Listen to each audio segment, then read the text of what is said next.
C'est avec une réelle impatience au regard du chapeau introductif de chacune des délibérations de ce Conseil, dans lequel il est rappelé avec force que le développement durable est l'un des trois piliers de la politique municipale et que nous attendions la communication de ce rapport développement durable pour l'année 2021. Rapport qui, nous le rappelons, depuis la loi Grenelle 2, est une obligation légale et réglementaire qui doit permettre à la collectivité de faire un bilan de la situation en matière de développement durable, mais aussi permettre des évaluations. Au-delà de la réglementation, ce rapport annuel est une véritable opportunité qui doit permettre de rendre compte de la contribution au développement durable et de la valoriser en interne comme en externe,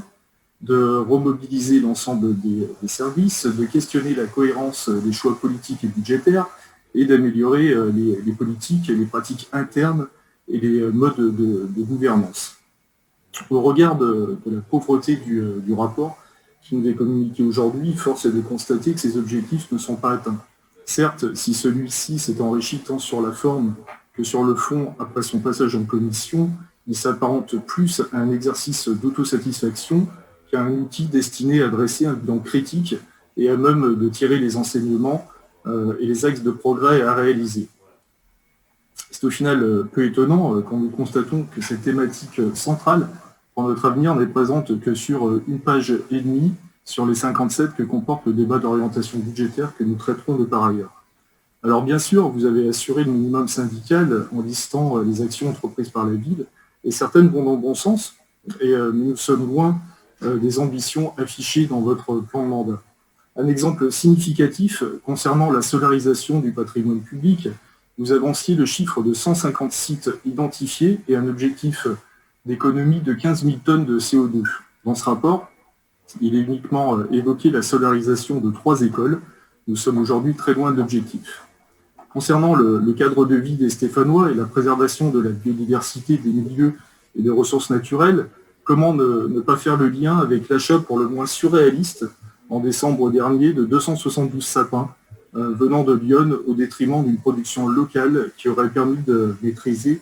les émissions de CO2. Pour cela, il aurait fallu inclure une clause de développement durable dans le marché.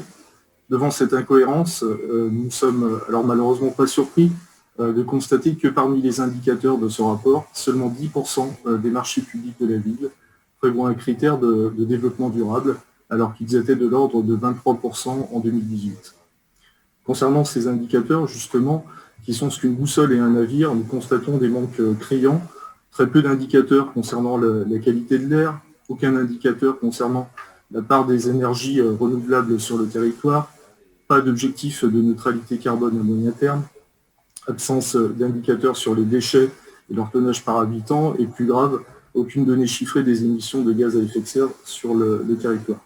Vous l'aurez compris, nous restons sur notre faim à la lecture de ce rapport et sommes inquiets sur la capacité de la ville à répondre et à anticiper les enjeux de développement durable qui sont aujourd'hui devant nous.